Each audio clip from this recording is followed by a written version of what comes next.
अस्सलामुअलैकुम, क्या हाल चाल? Welcome everybody to Geo Pakistan. क्या हाल है आप लोगों का? So today is the last Friday of Ramzan, Jumatul Wida जिसे कहते हैं। ख़ास एहतमाम भी होता है मसाजिद में, खुसूसी आपको पता है दुआई तकरीबात भी होती हैं। और अब फिर बहुत से लोगों का तो कुरान ख़त्म हो चुका है, तरावियों की हम बात कर रहे हैं, बहुत से लोग अपने ख़त्म कुरान की तरफ पढ़ रहे हैं। फिर साथ साथ ईद की शॉपिंग भी चल रही है, बड़ी साथ साथ ये मामलात भी हैं जो चल रहे हैं। मामलात अब आप कह रहे होंगे हम ये किसको कह रहे हैं, तो हम आपको बता देते हैं कि आपको पता है ना वो जजेस को ख़त भेजे जा रहे थे, अंदर पाउडर था, तो वो मामला जो है वो पता भी चल गया क्या है, और वो ज़रा बढ़ता भी चला जा रहा है क्योंकि जजेस को मिलने वाले धमकी आमेज खतूत में जहरीले मवाद की मौजूदगी की तस्दीक हो गई है। तो वो जो एंथ्रैक्स या व्हाटएवर आर्सेनिक चीज़ है वो है उसके अंदर, और आज भी बेशतर जजेस को ऐसे मशकूक खतूत मिले हैं और ये सिलसिला रुक नहीं रहा। खतूत में मौजूद पाउडर की फॉरेंसिक रिपोर्ट CTD को मिल गई है जिसमें आर्सेनिक की मौजूदगी का इंकशाफ हुआ है, और इसका एक ही मतलब है कि जजेस को ख़त भेजने का मकसद महज धमकी नहीं, ये उन्हें नुकसान पहुंचाने की कोशिश हो सकती है। क्योंकि आर्सेनिक सूंघने से इंसान के आसाब बुरी तरह मुतासर हो सकते हैं, जिसके एडवर्स इफेक्ट्स भी हो सकते हैं। वज़ीर आज़म शहबाज शरीफ ने कल यकीन दहानी कराई कि इन खतूत की पूरी तरह तहकीकात की जाएंगी। इस पर अमल होता अब नज़र भी आना चाहिए। सुप्रीम कोर्ट के साथ जो हमारी मीटिंग हुई थी उसकी रोशनी में हमने काबीना की मंजूरी के साथ एक साहिब फैसला किया कि इंक्वायरी कमीशन हमने बनाया। आप सब जानते हैं कि परसों फिर सुप्रीम कोर्ट ने सो मोटो इसके ऊपर टेकअप कर लिया है। The ball is now in their court. हमने अपनी जिम्मेदारी पूरी कर दी थी। इसके अलावा जो कल जो खतूत गए हैं मुख्तलिफ जजेस को, और उसमें मशकूक पाउडर के हवाले से जो सारी बातें सामने आई हैं, तो मैं समझता हूँ कि हमें इसके ऊपर पूरी जिम्मेदारी का मुजाहरा करना चाहिए और किसी किस्म की सियासत को हमें नज़दीक नहीं आने देना चाहिए, और इसकी पूरी तरह हमें इसकी हुकूमत पाकिस्तान एक विद सेंस ऑफ रिस्पॉन्सिबिलिटी इस मामले की तहकीक हम कराएंगे ताकि दूध का दूध और पानी का पानी हो। अच्छा जी, ये तो आपने वज़ीर आज़म को सुन लिया। पुलिस और दीगर कानून नाफिज करने वाले इदारे इन खतूत के मुल्ज़मान तक पहुँचने की कोशिश कर रहे हैं। पंजाब सेफ सिटी अथॉरिटी को लाहौर में लगाए गए कैमरास के ज़रिए मशकूक खतूत भेजने वालों को ट्रेस करने की हिदायत की गई है, और CTD भी अपने तौर पर तहकीकात ऑब्वियसली कर ही रहे हैं, और ऐसे डाक खानों की यानी पोस्ट ऑफिस की CCTV फुटेज हासिल कर ली गई है जो इन लेटर्स की तरसील में इस्तेमाल हुए हैं, और कुछ मुश्तबा अफराद की निशानदही भी हुई है। तो यहाँ तक बात पहुँच गई है और नादरा के ज़रिए शनाख्त की जा रही है इन लोगों की। एग्जीक्यूटिव का काम है कि वो जजेस और अदलिया के दीगर अमले की हिफाजत यकीनी बनाए, और इस बात की भी तहकीकात होनी चाहिए कि आला अदालतों में अफरा तफरी का माहौल पैदा करने वाले कौन है और फिर उनका मकसद क्या हो सकते हैं। हाँ, बिल्कुल इसकी थ्रू एंड थ्रू इन्वेस्टिगेशन जिसे कहते हैं ना होनी चाहिए, और इसी पे हम बात करेंगे। अहमद फराज हमारे साथ लाहौर से होंगे मौजूद, जो इस की फोरेंसिक रिपोर्ट आई है उस पर तफसील हमें बताएंगे, और अयाज अकबर भी हमें ज्वाइन करेंगे फ्रॉम इस्लामाबाद। सो अहमद, सबसे पहले तो हम आपसे जान लें कि जो CTD को रिपोर्ट मौसूल हुई है उसके क्या मंदरजात हैं एग्जैक्टली, एंड ये आर्सेनिक कितना नुकसानदेह हो सकता है किसी भी इंसान के लिए अगर उससे कांटेक्ट में आ जाए वो? तो जी बिल्कुल अब्दुल्ला, ये लिथल आर्सेनिक है और ये केमिकल होता है। और जो हमारी हुकाम से बात हुई है PFSA के, उनका ये कहना है कि उन्होंने परसों से ही जब उनको ये लेटर्स जो मसूल हुए थे तो उन्होंने अपना काम शुरू कर दिया था, और जब उन्होंने इन लेटर्स के अंदर से जो पाउडर था जब उन्होंने उसको खोल कर उसका मुशाहदा किया है तो उनका कहना है कि ये लिथल आर्सेनिक है, और इससे ख़ास तौर पर जो है फेफड़े की सूजन हो जाती है, नाक की सोजिश, और अचानक जो इसको सूंघ लेता है उसके नाक से खून भी बहना शुरू हो जाता है। तो लिहाजा इससे से बिल्कुल इनकार नहीं किया जा सकता कि इनसे इस लेटर को भेजना और उनके अंदर ये जो मवाद डाल के भेजा गया, उनका मकसद दहशतगर्दों का यही था कि इन मौजूद जजेस को नुकसान पहुंचाया जाए, और इसी वजह से उन्होंने ये केमिकल का इस्तेमाल किया। और ये तमाम लेटर जो हैं, ये तमाम जो मवाद उनके अंदर भेजा गया है, ये PFS से जो है पंजाब फोरेंसिक साइंस एजेंसी के जो एक्सपर्ट्स हैं उन्होंने इस पर जो है मुशाहिदे के बाद अब उसकी रिपोर्ट जो है वो मुरतब कर ली, और ये रिपोर्ट जो है ये कुछ ही दिन में जो है ये CTD हुकाम को दी जाएगी, क्योंकि ये जो मुकदमा दर्ज किया गया था ये मुकामी थाने में तो दर्ज नहीं किया गया था, क्योंकि दहशतगर्दी की दफा लगाई गई थी, एक 507 ये होती है जजिस को धमकाने की दफा। तो इसलिए ये जो रिपोर्ट है ये CTD को भिजवाई जाएगी, और उस रिपोर्ट के बाद जो है वो फिर आला जजिस को भी पेश की जाएगी, जिसके बाद जो है वो अगली जो है उसकी कार्रवाई शुरू होगी। राइट अच्छा अयाज आपसे भी पूछ ले दो चीज़ें। एक तो ये खतूत भेजने का सिलसिला रुका नहीं है, तो हमें ये पता चल रहा है कि मज़ीद जजेस को भी और भी जजेस को ये ख़त जो है ये पहुंच रहे हैं। पहले ये बता दें और फिर जो मुश्तबा अफराद जिनकी निशानदेही की है उनके हवाले से बाद में पूछेंगे। जी अब्दुल्ला, ये जो लेटर मौसूल हुए थे, जैसे कि आपको मालूम है, सबसे पहले इस्लामाबाद हाई कोर्ट के 8 जजेस को मिले, फिर सुप्रीम कोर्ट के 5 जजेस को मिले, फिर लाहौर हाई कोर्ट के जजेस को मिले। लेकिन जहां की आप सिलसिले की बात कर रहे हैं तो वो लाहौर के किसी जज साहब को जो शायद नजवी साहब है उनको मिला है, लेकिन इस्लामाबाद में जो जजेस को जो खत मिले थे उसके बाद कोई अब खत तक नहीं मिला। जो खतूत थे वो CTD हुकाम के हवाले कर दिए गए थे। रात को ये जियो न्यूज़ पे हमने खबर दी कि ये जो पाउडर है ये है क्या, बेसिकली इसकी लेबोरेटरी की रिपोर्ट सबसे पहले हमने जियो न्यूज़ पे अपने नाज़रीन को दिखाई कि आर्सेनिक ये केमिकल है और बेसिकली ये पाउडर में इस्तेमाल किया जाता है। इसमें हमने ये भी बताया कि जब इसकी परसेंटेज 70% से ज्यादा हो तो ये खतरनाक होता है, जबकि ये जो लेटर्स के अंदर जो इसकी क्वांटिटी मिली है वो 10 to 12% है, 10 से 12% इस केमिकल इसके अंदर शामिल है, और ये शायद इतना खतरनाक नहीं था।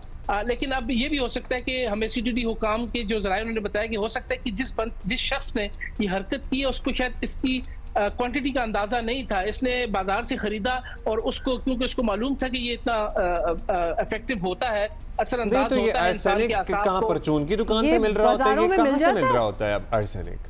देखिए जी यही आपने बड़ा अच्छा क्वेश्चन किया। आर्सेनिक जो है बेसिकली ये ड्रग्स शॉप से मिलता है, जो दवाइयों की अद्वियात की जो दुकान है, केमिस्ट जिसको आप कहते हैं, वहाँ से ये मिलता है, मुख्तलिफ चीज़ों में इस्तेमाल होता है। इस हवाले से हमारे पास ये सबसे बड़ी खबर आज अभी इस प्रोग्राम में ब्रेकिंग न्यूज़ में दे रहा हूँ कि इसके जो डीलर्स हैं, मेन डीलर्स और जो इसके परचून जो दुकानों में यानी बेचते हैं थोड़ी क्वांटिटी में, इनके खिलाफ एक ग्रैंड ऑपरेशन इस्लामाबाद में शुरू हो चुका है।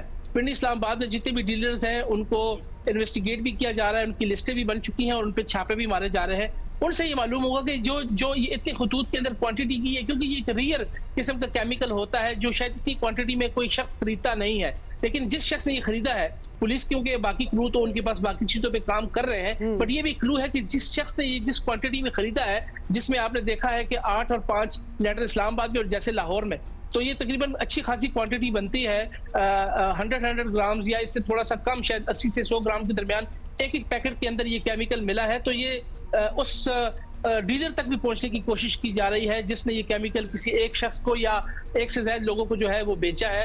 इस हवाले से भी ये तमाम इन्वेस्टिगेशन जारी है। जहां तक आपने रिकग्निशन की बात की, तो जो जैसे हमने ये खबर दी थी कि जो पिंडी इस्लामाबाद के जजेस हैं उनको जो लेटर्स मिले हैं ये कहाँ से इनिशिएट हुए हैं, वो हमने बताया था कि ये एक सब डिविजनल पोस्ट ऑफिस है सेटेलाइट टाउन रावलपिंडी में, वहां से ये लेटर जो है ये पोस्ट हुए हैं, यानी उन्हीं की हुदूद में किसी लेटर बॉक्स में ये लेटर डाले गए थे और वहां से फिर ये इस ऑफिस में आए, वहां से GPO में गए, GPO से इस्लामाबाद GPO में आए और फिर कोरियर की सर्विस अपने डेस्टिनेशंस के दरमियान वहां गए। अब वहां पर जो लेटर बॉक्सेस है वहां पर मोतद कैमरे जो है वो खराब थे, लेकिन जो कैमरे मिले हैं जहां से फुटेजेस मिल सकी हैं वो CTD हुकाम ने अपने कब्जे में लेकर नादरा के पास ऑफिशियल रिकग्निशन के लिए भिजवाए हैं। उसके ऊपर बाज़ाब्ता तौर पर काम हो रहा है। लेकिन अब्दुल्ला हुमा ये इतना आसान नहीं है, ये एक ब्लाइंड केस है, क्योंकि आपको जैसे मालूम है लेटर बॉक्स मुख्तलिफ जगहों पर मौजूद है, लेकिन वहां पर किसी किस्म की कोई ATM मशीन तो है नहीं कि हर मशीन के ऊपर एक कैमरा लगा हो। और ये भी जरूरी नहीं है कि जहां जिस लेटर बॉक्स में डाला हो कोई उसी इलाके के लोग हों जिन्होंने लिखा हो, कहीं भी आप कहीं से भी उठ के कहीं जाके आप डाल सकते हैं। लेटेस्ट कैसे कहां से इनिशिएट हुए थे? वो क्या लाहौर से इरसाल हुए थे या पिंडी से आए थे? और क्योंकि अहमद फराज ये भी बताइएगा क्योंकि उसमें कोरियर सर्विस का भी इस्तेमाल हुआ था किसी एक लेटर में। जी, ये जो लेटर जो लाहौर भिजवाए गए हैं मोअज़्ज़िज़ जजी साहिबान को, ये लाहौर रावलपिंडी के एड्रेस से भिजवाए गए हैं और बाकायदा इन पर मोहद नामी एक शख्स है, उसका नाम लिखा हुआ है और ये मोहद के नाम से ये आए हैं कि मोहद है भेजने वाला। और ये तमाम जो लेटर्स थे, इन तमाम लेटर्स को इसी वजह से उनकी जो हैंड राइटिंग थी वो हैंड राइटिंग एक ही है तमाम लेटर्स के ऊपर, क्योंकि ये हाथ से लिखे गए थे, कोई टाइप नहीं किया गया था, ये हाथ से लिखे हुए थे, इसीलिए इनको फिर उन्होंने फोरेंसिक के लिए भी भिजवाया है। और एक टीम जो थी वो फिर पिंडी इस्लामाबाद भी गई है CTD की, क्या है जो लेटर जहाँ से निकले हैं, जिस डाकखाने से या जिस पोस्ट ऑफिस से निकले हैं, तो उसके रूट्स को चेक करने के लिए भी वहाँ पे टीम गई है और इस पर भी काफ़ी हद तक उन्होंने काम किया है। कुछ जगहों पर जो थे वो जो CCTV कैमरे थे, खा वो इस्लामाबाद था या रावलपिंडी थे, कुछ तो काम कर रहे थे, लेकिन कुछ की फुटेज अभी उनको नहीं मिली। जो ही वो फुटेज मिलेंगी उन रूट्स पर काम करने के बाद असल जो है इसके जो उन्होंने ये लिखे हैं या जिनकी तरफ से ये भिजवाए गए हैं, तब ये CTD हुकाम का कहना है वो उन तक पहुंचेंगे।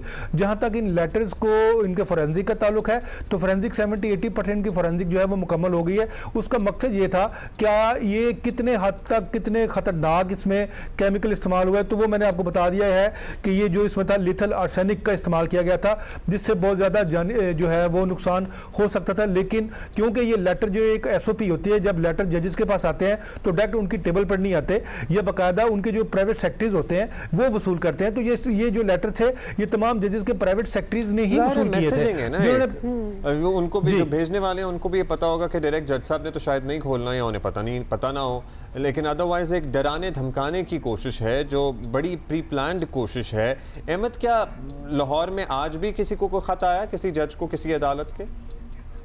जी, आज हमें पता चला कि अली बाकिर नजवी साहब हैं, आज उनको लेटर मसूल हुआ है और जिसके बाद फिर एक दफ़ा कानून वाले जो कानून नाफिज करने वाले जो इदारे थे वो हरकत में आए हैं। तमाम जो पुलिस ऑफिसर्स हैं वहाँ पर पहुँचे हैं, CTD हुकाम वहाँ पर पहुँचे हैं और PFSA के हुकाम भी वहाँ पर पहुँचे हैं। तो उन्होंने उस लेटर को भी अपने तहवील में ले लिया और उसको भी उन्होंने दोबारा उसकी फोरेंसिक के लिए उसको उन्होंने भिजवा दिया है पंजाब फोरेंसिक साइंस एजेंसी, और उस पर भी जो एड्रेस लिखा है वो रावलपिंडी इस्लामाबाद का लिखा है। और एक और चीज़ आप दोनों में से कोई भी बता दे कि क्या अब तो इतने लेटर्स हो गए हैं, 8 इधर तो 5 उधर, मतलब बढ़ते चले जा रहे हैं, सारे खत मुख्तलिफ डाक खानों के थ्रू ही आए हैं, हैंड राइटिंग मुख्तलिफ है? नहीं, हैंड राइटिंग तो एक ही आपने बताया जी। देखिए जी, जो as far as Islamabad is concerned, क्योंकि मैंने लाहौर वाले लेटर्स देखे नहीं है, हुमा अब्दुल्ला, तो इस्लामाबाद और जो इस्लामाबाद हाई कोर्ट और सुप्रीम कोर्ट के जजेस को जो लेटर मिले हैं वो एक ही जगह से इनिशिएटिव नहीं, वो जैसे बताया sub divisional post office satellite town से। तो और वो रेशम नामी वो सारे रेशम नहीं भेजे हुए हैं या सुप्रीम कोर्ट किसी और का नाम है?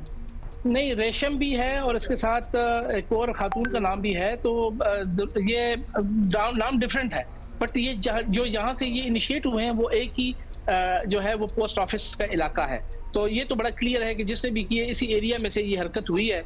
ये हो सकता है कि कहीं और से आया और इस लेटर बॉक्स में डाल दिया हो, बट ये जितने लेटर्स निकले हैं यहाँ से 8 और 5, ये इसी डाहाने से, जहाँ से मैंने आपको बताया कि sub divisional post office satellite town Rawalpindi से इनिशिएट हुए हैं और इसी के लेटर बॉक्सेस के अंदर ये डाले गए हैं। नाम डिफरेंट जरूर है, बट ये इनिशिएट जो जहाँ पिंडी इस्लामाबाद के जजेस को जो मिले हैं वो यही है। अच्छा, क्लियरली जो लेटर्स भेज रहा है वो कोई खौफजदा नहीं हुआ क्योंकि अभी तक आ रहे हैं, तो अब पता तो चल ही गया होगा, टीवी तो देख ही रहे हैं कि इस पे और वो अब लेट पहुंचा कि इस पे कितनी बात हो रही है, तो कोई खौफ ही हो जाता है, लेकिन वो भी आई गेस नहीं है कि लेटर्स अभी तक पहुंच रहे हैं। बहुत शुक्रिया। Thank you Ayaz Akbar. इस आर्सेनिक था, ऑल्दो वो उतनी परसेंटेज में नहीं था कि किसी को बहुत ज़्यादा जानी नुकसान हो सकता, लेकिन फिर भी एक कंसिडरेबल परसेंटेज में मिक़दार में इसमें आर्सेनिक मौजूद था। ये जो मवाद, जो पाउडर, जो भी इन लेटर्स में बड़ी कोई अब्दुल्ला ये अमेजिंग बात लगती है ना कि कोई इतना बेखौफ हो कि सारे जजेस को मतलब इतने दिनों के ऊपर आते चले जा रहे हैं लेटर्स,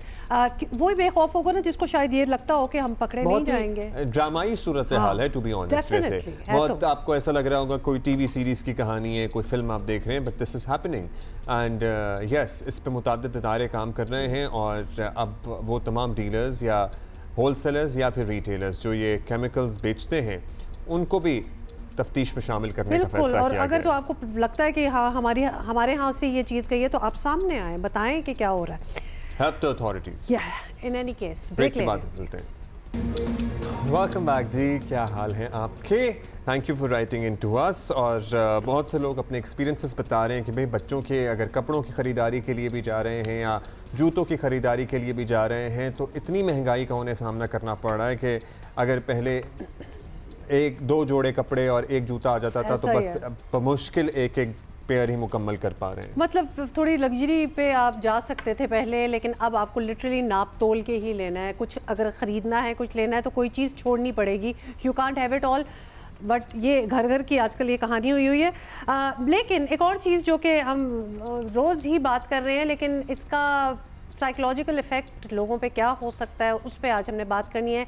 कराची और कराची में law and order situation, street crimes जो हो रहे हैं उस पर बात करनी है। कराची में आजकल स्ट्रीट क्रिमिनल्स भूखे भेड़ियों की तरह अपना शिकार कर रहे हैं। एक आपको बताएं कि हम ये इसलिए टर्मिनोलॉजी यूज़ कर रहे हैं because literally every single day we get a story and a news like this. Not a day goes by जब किसी की जान न गई हो, ट्रैफिक लाइट पे कोई लुट गया हो और कहीं, डाकुओं के हाथों किसी की जान न गई। हाँ, बेरहमों ने कल भी 2 अफराद की जान ली है। शहर में स्ट्रीट क्राइम में इजाफा हुआ है। शहर में तहफ़्फ़ुज़ का एहसास ख़त्म होता जा रहा है, जिससे शहरियों की नफ्सियात भी मुतासर हो रही है। लोग बाहर निकलते हुए लुट जाने के मुस्तकिल खौफ में मुब्तला रहते हैं। मतलब इंक्लूडिंग अस, आप ट्रैफिक में कहीं फंस जाएं, हाँ। आपका सिग्नल कहीं ज़रा 2-3 दफ़ा बंद हो जाए, इर्द गिर्द आपको धड़का ही लगा रहता है कि मोटरसाइकिल वाला भाई बड़ा एहतराम है, अगर आपके नज़दीक आ जाए कोई तो आप ना मतलब अपनी शायद गाड़ी में ही जंप मार लेते हैं दूसरी साइड के लिए, क्योंकि and which is so bad because हर कोई अपने घरों को जा रहा है और काम पे है। पता तो नहीं होता ना कि कौन चोर है और कौन नहीं है,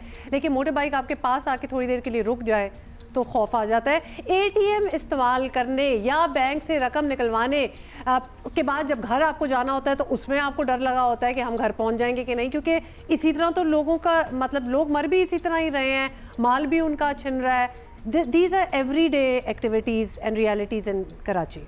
सो या ये सब कुछ चल रहा है। कराची की पुलिस पर एतमाद है कि भाई पहले तो जो मामला हो गया वो हो गया, अब बेहतरी लाएंगे, लेकिन पता नहीं क्या होता है। 3 माह के दौरान कराची में डकैती मुज़ाहमत पर कत्ल किए जाने वाले अफराद की तादाद 54 तक जा पहुंची है।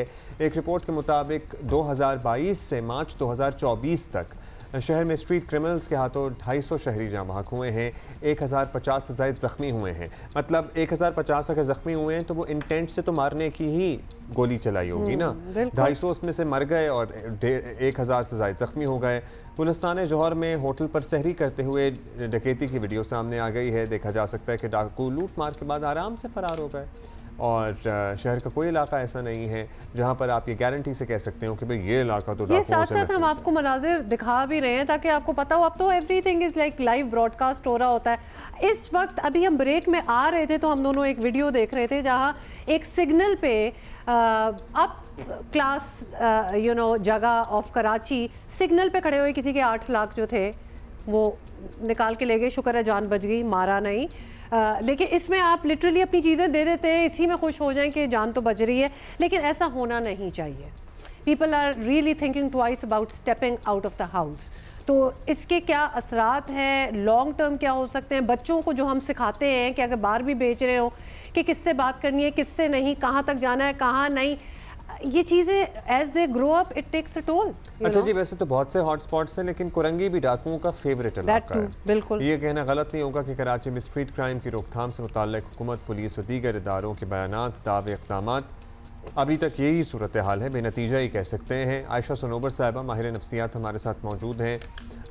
आयशा साहिबा, हम जब मूवीज़ देख रहे होते हैं ना तो अक्सर हम कोई ड्रामेटिक किस्म का कोई सीन होता है, खतरनाक का कोई शहर, कोई मुल्क ऐसा दिखाते हैं और हम यहाँ बैठे हुए एक जजमेंट पास कर लेते हैं कि लोग कैसे रहते हैं वहाँ और मैं तो कभी ना जाऊँ। और इस किस्म की a lot of people are having the same opinion about Karachi also. आने से पहले 10 दफ़ा पूछते हैं कि भी शहर सेफ़ है, हम आ जाएँ, क्योंकि ख़बरें ऐसी हैं।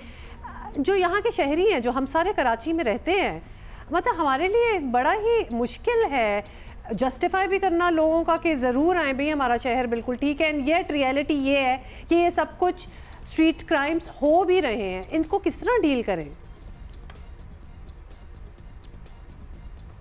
जी, thank you for inviting again.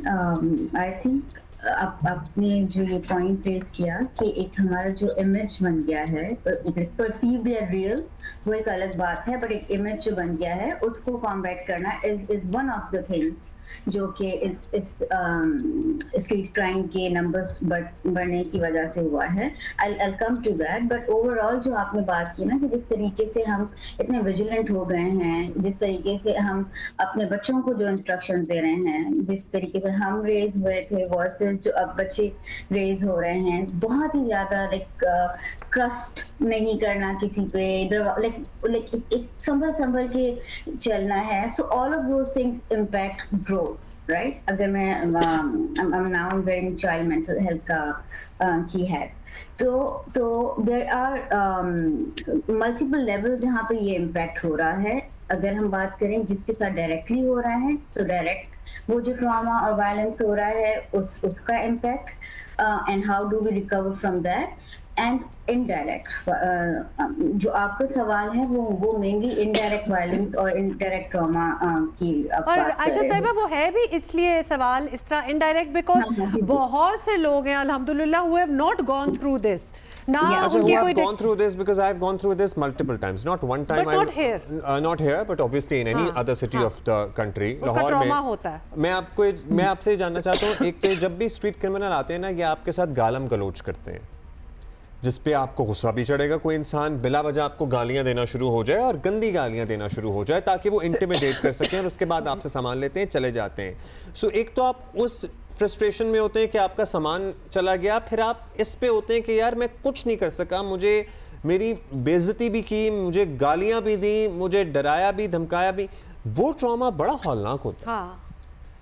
हाँ, और वो सेल्फ स्टीम के लिहाज से भी एक आपकी अपनी जो इंटेग्रिटी है उसको बहुत बुरे तरीके से एक धचका लगता है। बट देखिए इसमें I'll say one thing Abdullah, that no matter what आप कितना भी वो करें, like there's nothing that can prepare you 100% ऐसी सिचुएशन के लिए, राइट? आप इस चीज के बारे में जितना भी आप अवेयरनेस और ये सारी चीजें कि स्टे काम उस सिचुएशन में प्रोवोक ना हो, उस सिचुएशन को हम हैंडल किस तरीके से करेंगे, we can't predict that। पर हम ये चाहते हैं कि बच्चे प्रोवोक ना हो और उनकी जान ना जाए। हम ये चाहते हैं कि जो नौजवान हैं मुज़ाहमत ना करें। मैं इसी चीज पे ही उसमें किस तरह सिखाएं उन्हें? हाँ, सो मैं अभी उसी चीज पे ही आ रही थी कि एक तो मैं एस्टैब्लिश करना चाह रही थी, दूसरा ये कि सी अ लॉट ऑफ दिस, अगर हम ये बात समझ जाए ना कि ये जो गालम गलोच का आपने कहा या ये जो प्रोवोक करना इज टू एस्टैब्लिश अपनी अथॉरिटी उस टाइम पे, उस सिचुएशन में। अगर हम ये समझ जाएं कि हम किसी पावर स्ट्रगल में नहीं है, हमें अपना फोन, अपनी चीजें सरेंडर करनी ही है अपनी जान बचाने के लिए, तो फिर हम उस चीज को एक्टिवली परहैप्स अपने आप को बताना होगा कि this is not about me. वो अपनी जो अथॉरिटी है उसको स्टैब्लिश करना चाह रहे हैं इस सिचुएशन में। ये चीज जो है ना, हम टाइम टू टाइम इस चीज को रीइंफोर्स कर सकते हैं, बट होता इसमें यह है कि नॉट एवरीवन रिएक्ट्स ना। So certain kind of people react जो कि ज़्यादा let's say impulse control अगर थोड़ा सा कम होता है तो then we need to target those kids, those youngsters more कि if खुदा न खास्ता this happens then you have to think thrive, not even boys। तो फिर ये इंटरवेंशन ये डिफरेंट किस्म के ना डिफरेंट लेवल्स पे हमें डिजाइन करनी होती हैं, बट ओवरऑल अगर हम ये समझ जाएं कि उस सिचुएशन में वो प्रोवोक करना, वो सारी चीजें is just to establish dominance उनकी तरफ से, तो आई थिंक वो इजी हो जाएगा to not get into that power struggle. Would you suggest doctor साहिबा कि हम जब हम रह रहे हैं और जहां हमारे इर्द गिर्द अगर हम किसी को जानते हैं, हमारे जानने वाला लुट गया है या फिर हैज लॉस्ट देयर लाइफ, तो हम एक दूसरे को आपस में तसल्ली किस तरह दें and how do we move on? मतलब हमने कॉलेजेस जाना है, हमने जॉब्स पे जाना है, हमने पब्लिक ट्रांसपोर्ट लेनी है, हम भी अवाम है और अवाम में घूमना भी है, तो anything can happen to anybody, लेकिन वो अपना दिल मजबूत किस तरह किया जाए कि it's okay, go with the flow. हाँ, सो अगेन बहुत ही पर्टिनेंट बात आप कर रहे हो वहाँ। इसमें ना दो चीजें हैं। एक तो होता है कि आप इतना ज्यादा ट्रोमैटिक हो, लाइक उसमें ट्रोमैटिक आपने उसका इफेक्ट लिया है कि आप कंप्लीटली एक एक्यूट स्ट्रेस में चले जाओ, राइट? जो कि आप like we see that in clinic के होता है। हम उस चीज को नहीं नेगेट कर सकते कि कुछ लोगों के साथ ये होता है। बट ओवरऑल अगर हम बात करें तो इन अ वे यस, हम रेजिलियंस की बात करते हैं, हम बात करते हैं पोस्ट ट्रॉमेटिक ग्रोथ की, तो ये चीजें तो हम देख रहे हैं। लाइक वो जो मरते क्या ना करते वाला हिसाब होता है कि if this happens no matter what, next day आपको काम पे जाना है। ये तो इन अ वे हम लोग कर रहे हैं। जो चीज हम नहीं कर रहे हैं वो ये कि हम इस चीज के इम्पैक्ट को लाइक की सीरियसनेस को नहीं समझ रहे कि ये हम आहिस्ता आहिस्ता ना लाइक अगेन नॉर्मलाइज तो हमें करना है ना चीजों को, तो वो कर तो देते हैं but by not addressing these things हम उस चीज की सीरियसनेस को जो कि आगे जाके परपेचुएट कर रहा है, राइट? जब अब सोसाइटी में आप इतने ओके हो जाते हो वायलेंस से, जब आपके इम्यून हो जाते हैं ना, प्रॉब्लम ये है कि इम्यून हो जाते हैं। बिल्कुल Exactly, right? Then this also breeds a fertile ground के आगे वाला जो है वो जो पहले 2 मिनट सोच रहा था वो परहैप्स 1 मिनट सोचेगा किसी को नुकसान पहुंचाने के लिए। थैंक यू जी। ये एक लॉन्ग डिस्कशन है जो कि हम स्टार्ट किया और इस पर हम बात करते रहेंगे। डॉक्टर आयशा सनोवर आज हमारे साथ थी, but we want to make it easier for the people. ना सिर्फ हमारे यहाँ, कहीं भी ऐसे इलाकों में, जगहों में रहते हैं जहाँ आपको लगता है कि वायलेंस जो है वो at the drop of a stone हो जाता होता है, how to exist in that space, in that society. तो ये मदद हम अपने लिए भी और आपके लिए भी इंशाल्लाह करते रहेंगे। आगे बढ़ेंगे। खैबर पख्तूनख्वा वफाकी हुकूमत के दरमियान मामलात बेहतर होते नजर नहीं आ रहे हैं। जी, आप सोच रहे होंगे ना, हम कहेंगे होंगे नहीं। इसकी बड़ी वजह बन रहा है बहुत सारे मामलात में से तहरीक इंसाफ का मज़ाहमती रवैया, उसके रहनुमाओं का मज़ाहमती रवैया। वज़ीर आला पख्तूनख्वा अली अमीन गंडापुर और वज़ीर आज़म शहबाज शरीफ के दरमियान मुलाकात पर उम्मीद बंदी थी कि शायद सूबे और वफाक में मामलात खुश उसलूबी से आगे बढ़ेंगे, मगर तहरीक इंसाफ अपना सियासी अंदाज़ बिजली जो उनका है वो उसको बदलने के मूड में नहीं है और इसका बेलचक रवैया वफाक और सूबे में कशीदगी की वजह बन रहा है। PTI ईद के फौरी बाद हुकूमत के खिलाफ मौसर तहरीक चलाने का ऐलान कर चुकी है, तैयारियां कर रही है। मैं एक बात बिल्कुल क्लियर करना चाहता हूँ कि इंशाअल्लाह ताला ईद के बाद हम एक भरपूर तरीके से तहरीक लॉन्च कर रहे हैं और जो पॉलिटिकल पार्टीज जो हमारे साथ हमें एलाइज बन गई हैं, जिसमें महमूद चकजई साहब, अख्तर मेंगल साहब, जमात इस्लामी, MWM और पाकिस्तान तहरीक इंसाफ और सुन्नी तहरीक, तो ये इंशाअल्लाह हमारी नेक्स्ट मीटिंग जो है ना कोयटा में होगी 12 तारीख को अख्तर मेंगल साहब के घर पे। वहाँ से हम पूरे मुल्क में जलसों का शेड्यूल देंगे। दूसरी तरफ हुकूमत समझती है कि अवाम के मसाइल हल होने चाहिए और अगर एहतजाज ही होता रहा तो सूबे में ना सेनेट का इलेक्शन होगा, ना हुकूमती मामलात आगे बढ़ेंगे। और यही वजह है कि लीगी रहनुमा खैबर पख्तूनख्वा में गवर्नर राज लगाने के इशारे दे रहे हैं। इलेक्शन कमीशन ने जिनको नोटिफाई किया है आपको उससे ओथ लेना है और उस ओथ के बाद आपको इंतखाबात कराने। तो एक ताज्जुब की बात है कि स्पीकर उसको मानना है और हमारा चीफ मिनिस्टर जिसने आईन और कानून के तहत ओथ लिया है वो आप अपने ओथ की भी खिलाफ वर्जी कर रहे हैं। कहते हैं कि हम मानते ही नहीं, तो किस चीज़ को मानेंगे और कानून और आईन और मुल्क किस तरह चलेगा? तो इससे क्या बहरान आगे आ सकते हैं? सब कुछ आ सकते हैं कि जब वो नहीं मानते, पूरी गवर्नमेंट नहीं मान रही है और या ये तो दूसरी तरफ भी जा सकते हैं, तो दूसरी तरफ जाते हैं तो वही गवर्नर राज भी लग सकते हैं, दूसरी चीज़ें भी आ सकते हैं। ऐसी इत्तलात आ रही है कि हुकूमत खैबर पख्तूनख्वा सेनेटर्स के बगैर ही सेनेट इजलास बुलाकर जर्मन सेनेट मुंतखब कराने पर आगे पेशरफ्त कर सकती है। गंडापुर हुकूमत को समझना पड़ेगा कि मुज़ाहमती सियासत भी एक हद के अंदर ही ठीक लगती है। लेट्स सी क्या फैसला करते हैं। PDM हुकूमत के दौर में PTI खैबर पख्तूनख्वा और पंजाब असम्बलियाँ तोड़ कर देख चुकी है, उसका क्या फ़ायदा हुआ वो भी उनके सामने ही था। आज भी एक बड़ी जमात PTI अपने सूबे में हुकूमत बना सकी है, लेकिन मामलात सीधे नहीं चल रहे हैं। खैबर पख्तूनख्वा हुकूमत का मौक़िफ़ लेंगे सूबाई वज़ीर सेहत कासिम अली शाह हमारे साथ मौजूद हैं। कासिम साहब, पख्तूनख्वा हुकूमत वफाक के साथ जिस तरह चल रही है, फासले तो पड़ने थे ही।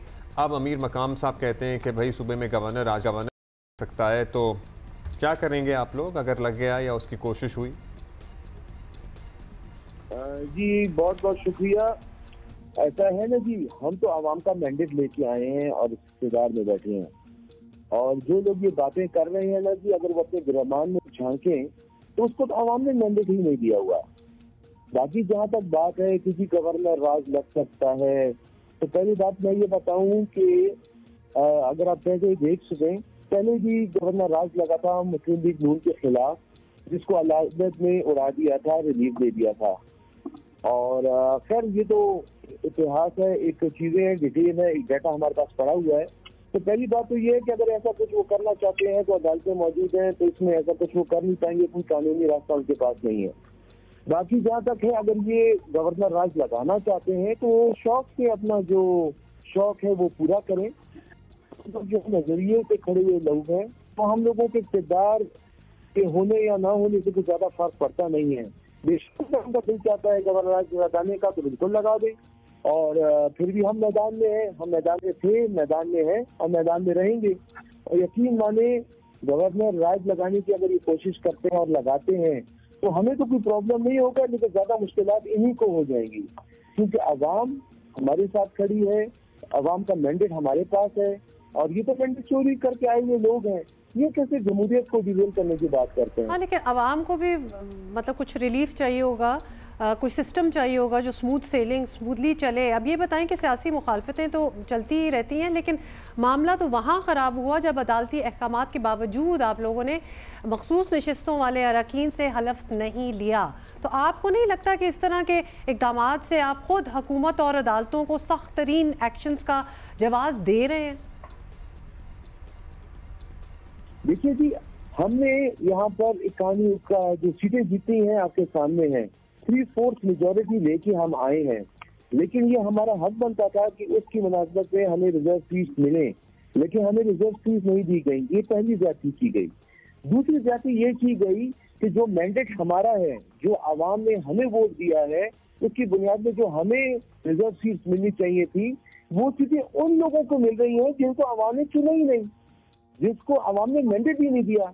तो ये कैसे हमारे मैंडेट पे रिजर्व सीट देके आ रहे हैं?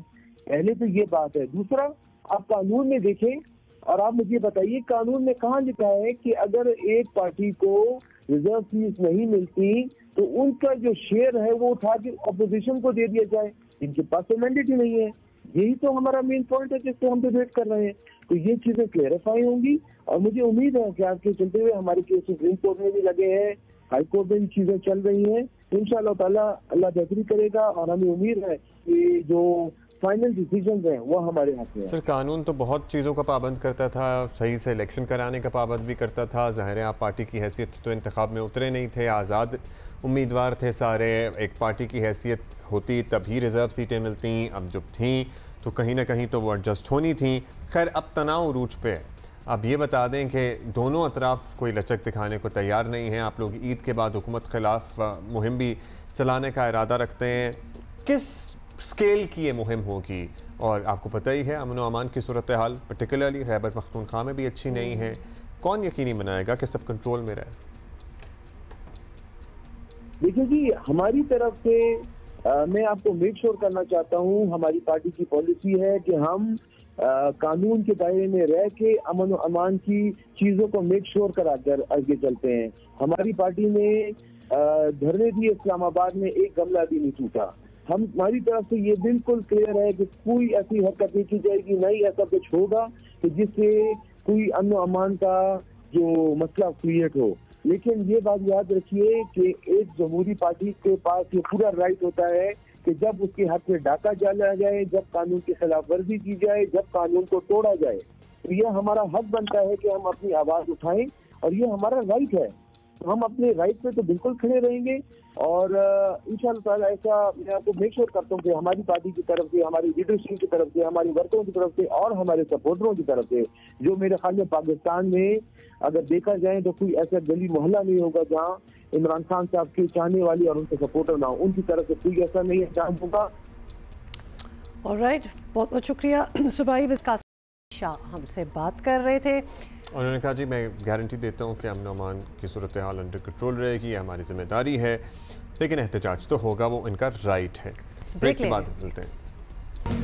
वेलकम बैक जी। अब ईद या चांद रात पे भी आप सोचते हैं ना कि चांद रात की क्या फेस्टिविटी होगी। ज़्यादातर लोग किसी मीना बाजार, किसी मार्केट का रुख करते हैं। अब ईद का पहला दिन तो चले रिश्तेदारों दोस्तों के साथ गुजर गया, दूसरे तीसरे दिन चौथे दिन फिर गैप्स होते हैं। और हमने फॉर ईयर्स एक काम किया है कि हम सिनेमा गए हैं। अब बहुत ट्रेंड, लिटरली बहुत ट्रेंड कम हो गया है। और मूवीज़ भी जो आती हैं ना वो ईद के इर्द गिर्द ज़रूर आ रही होती हैं, क्योंकि उनको भी पता चल गया है कि पीपल वांट सम एक्टिविटी, सम एक्सकर्शन।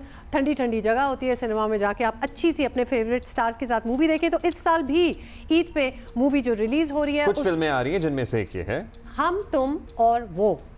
तो जिस तरह नाम से आपको लग ही रहा होगा, इट्स अ रोमांटिक कॉमेडी और इसमें जुनैद खान हैं, आमना इलियास हैं। मुझे नाम से तो ये भी लग सकता था कोई हॉरर फिल्म है, हम तुम और वो। हाँ, कोई हम तुम है और वो पता नहीं कौन है, लेकिन ये रोमांटिक कॉमेडी है। इसमें आमना इलियास तो रोमांटिक ही लग रहा है। इसमें जुनैद खान है और इस फिल्म के से मुताल्लिक बात करने के लिए इसके राइटर डायरेक्टर हमारे साथ मौजूद हैं, Numan Khan. So Numan, it's great to have you over, welcome to Geo Pakistan. आपकी एक और फिल्म शेर दिल, जिसने बड़ा ज़बरदस्त परफॉर्म किया, उसके बाद आपने बिल्कुल जॉनरा तब्दील किया। अब ये बता दीजिए कि ये आपने कब बनाना शुरू की? ये उससे पहले से चल रही थी या उसके बाद का प्रोजेक्ट है, क्या सीन है? फिल्म किसी भी राइटर के दिमाग में जो है बहुत सारे साल पनपती रहती है। मेरे 3.5 सालों से थी और फिर 3.5 सालों के बाद स्क्रिबल करने के बाद but I thought it appropriate कि लेट्स शूट इट। सो अगर इसकी हिस्ट्री देखी जाए तो वो तो 3-4 सालों पे मबनी है, लेकिन फ़िल्म जो है वो तकरीबन जो है मैक्सिमम 1 साल के अंदर हम फिर बना लेते हैं। सो इसका एक सफ़र जो है वो काफ़ी तवील है, लेकिन आप देखेंगे 1 घंटा और 40 मिनट में। अच्छा, ये बताइएगा, अब तो पहले तो हम कहते थे ना revival of our film industry and all that, वो साथ साथ चल रही होगी, लेकिन अब ये वर्ड यूज़ नहीं कर सकते। माशाल्लाह बड़ी मूवीज़ बन रही हैं, कुछ बड़ी ज़बरदस्त है, कुछ अपना ट्राई कर रहे होते हैं कि जी हम भी मूवी बना सकते हैं। आपने रोमांटिक कॉमेडी, मतलब पहले आपकी शेर दिल थी, वो ज़रा स्लाइटली इससे डिफरेंट थी, ये बिल्कुल एक और साइड पे है। डिड यू रिसर्च के रोमांस कॉमेडी ये सारी चीज़ें हमेशा इन डिमांड होती हैं? वहाँ मैं इसका यूँ कहूँगा, पहले तो रिवाइवल ऑफ द सिनेमा इस हद तक है कि आप देखें कि सिर्फ और सिर्फ ईद के ऊपर पाकिस्तानी 2 फिल्में आ रही हैं, कम से कम 10 आनी चाहिए थी। तो वाकई जो है रिवाइवल ऑफ द सिनेमा है, क्योंकि हमारे बहुत बड़े बड़े नाम जो कि हर दफ़ा ईद पे फिल्म बनाते थे, उनके पास बेचारों के पास इतने पैसे ना इकट्ठे हो सके कि वो एक फ़िल्म बनाएं और ये तमाम के तमाम सफ़र में उतर पड़े। तो ये मुश्किल काम है, इसी वजह से वाकई रिवाइवल की अभी भी सफ़र बाकी है। अब आ जाता हूँ, फिल्म है जनाबे वाला situational comedy. Situational comedy UK के अंदर जो है बहुत ज़्यादा मशहूर हैं, और हम जिस ज़माने में फॉल्टी टार्स देखा करते थे और आपके सामने एक सिचुएशन होती थी जिसमें डायलॉग तो नॉर्मल होता था, लेकिन आप जो है थ्रू आउट हंसते रहते थे, अंदाज़ अपना अपना उनमें से एक है। तो मैं एक ऐसी कॉमेडी अटैम्प्ट करना चाहता था जिसके अंदर पार हो 2 चीज़ों की, 2 S की, एक हो स्क्रिप्ट और एक हो हमारा जो है वो उसके साथ साथ दी पार ऑफ दी डायलॉग्स, जिसको हम कहते हैं कि जो जुमले वो बोले जा रहे हैं, स्टोरी। सो हम इन 2 चीज़ों को पार बना के इसके अंदर उतरें। और मैंने ये कोशिश की है कि आपके पास अगर कोई जुमला भी सामने आएगा एज अ राइटर, आप वो एक उर्दू का लफ्ज़ है मुतबस्सम, यानी आपका चेहरा जो है मुस्कुराता रहेगा। सो पहले सीन से लेके आखिरी सीन तक वो भी कह रहे थे कि हम तुम और वो में जो है एक जिन भी नज़र आता है मुझे, वाकई वो जिन नज़र आता है, और वो जो है वो ज़िंदगी उसके लिए हॉरर बन जाती है जिसके साथ वो आता है।